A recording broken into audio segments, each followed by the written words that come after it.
ظاہر شاہ Shirazi bureau chief Peshawar اس وقت ہمارے ساتھ موجود ہیں. وہ اس پریس کانفرنس میں بھی موجود تھے. ان سے احوال جان لیتے ہیں. ظاہر آپ نے آج کی جو پریس کانفرنس تھی اس کا جو مین موٹیو تھا آپ نے وہ کیا اخذ کیا؟ کیا آپ نے محسوس کیا کیا ہونے والا ہے کے پی میں؟ دیکھیے میرے خیال میں آپ اگر D G I S P R کی پریس کانفرنس کی بات کریں تو دو چیزیں انہوں نے بڑی واضح کی کہ اس وقت جس طریقے سے لا اینڈ آرڈر کے معاملات ہیں یا کچھ سیاسی عناصر، نام تو انہوں نے نہیں لیا لیکن ظاہری بات ہے اشارہ ادھر ہی ہے، جو کہ استعمال کر رہے ہیں تمام تر حالات کو، جو کہ کانفلکٹ کی طرف جا رہے ہیں، جو ہمیشہ اسٹیٹ کی پالیسی کے خلاف جو ہے وہ کنفلکٹنگ قسم کی پالیسیز کی طرف جا رہے ہیں. تو ایک بات انہوں نے واضح کی کہ لا اینڈ آرڈر کے حوالے سے اور ملکی سالمیت کے حوالے سے جو قربانیاں لا انفورسمنٹ ایجنسی دے رہی ہیں تو وہ کسی ایسے عنصر کی یا ایسے لوگوں کی جو کہ سپورٹ کر رہے ہیں دہشت گردی کو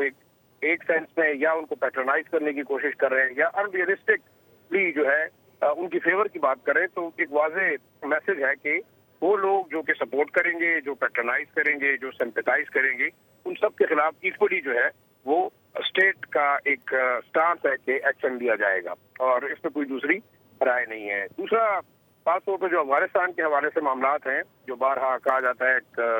سیاسی جماعت خاص طور پر جو تحریک انصاف اور اس کی لیڈرشپ ہے جو کہ کہتی ہے کہ صوبے کے اندر ملٹری آپریشن نہیں ہو، بات چیت ہونی چاہیے، بات چیت کے ذریعے سے مسائل حل ہونے چاہیے. تو ایک سوال یہی اٹھتا ہے کہ آیا بات چیت کس سے ہونی چاہیے؟ ان لوگوں سے جو کہ ریاست کے خلاف بندوق اٹھائے ہوئے ہیں، جو ریاستی اداروں کو ٹارگٹ کر رہے ہیں، جو کہ پاکستان کی کانسٹیٹیوشن کو نہیں مان رہے. تو یہ تمام چیزیں ہوئیں. ایک چیز جو بڑی واضح خاص طور پر جو لا انفورسمنٹ ایجنسیز کی قربانیاں ہیں اور جو موجودہ حالات ہیں، اس میں نیشنل ایکشن پلان کی امپلیمنٹیشن، ان کی 14 نکات جو 2021 میں تمام سیاسی جماعتوں نے اس کے اوپر اس کو انڈورس کیا تھا، جس میں Tehreek Insaf, J U I F, P M L N, A N P, P M L N, peoples party, تمام کی تمام پارٹیاں ہیں. تو شاید یہی وہ ایک ڈاکومنٹ ہے جس کو تمام کی تمام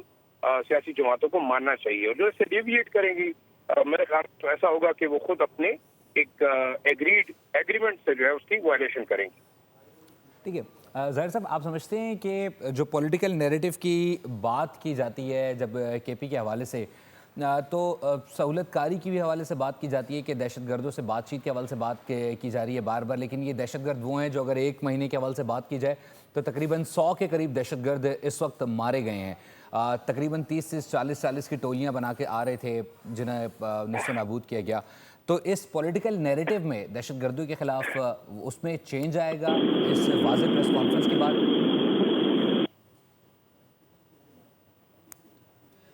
اپنی جماعتوں کی حد تو ایک ہے، سیاسی ایجنڈے کی حد تک تو دوسرا ہے، لیکن یہی سیاسی جماعتیں ایپیکس کمیٹیز میں بھی بیٹھتی ہیں، یہ نیشنل سیکیورٹی کونسل کی کمیٹی میں بھی بیٹھتی ہیں، اور وہاں پہ شاید یہ چیزوں کو انڈورس بھی کرتے ہیں کہ ایسے معاملات ہونے چاہیے. جہاں تک ہم سمجھتے ہیں کے پی کے معاملات، شاید یہاں پہ جو سیاسی جماعت ہے اس کا نیریٹو ایک ہی ہے کہ وہ کسی بھی طریقے سے اپنے بانی چیئرمین کی رہائی کے لیے جو ہے کوئی بھی جو ہے وہ اپنا ایک اثر و رسوخ استعمال کریں، انفلوئنس استعمال کریں. اور اگر آپ دیکھیں جو علی امین گنڈا پور ہیں جو چیف منسٹر تھے، ان کو ہٹانے کی ایک بڑی وجہ بھی شاید یہی نظر آ رہی ہے کہ وہ اپنی پارٹی سٹانس سے بھی ڈیویٹ کر رہے تھے. اب میں نہیں سمجھتا کہ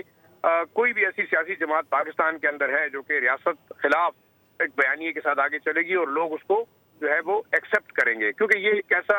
سوسائڈل ایکٹ ہوگا جس سے میں یہ سمجھتا ہوں کہ اس کی پارٹی کو بھی مزید نقصان پہنچے گا. اور آپ دیکھ رہے ہیں جس طریقے سے پارٹی کے اندر اختلافات ہیں، بکھرنگ ہے آپس میں، جو لیڈرشپ ہے وہ شاید بہت زیادہ جو ہے وہ کنفلکٹنگ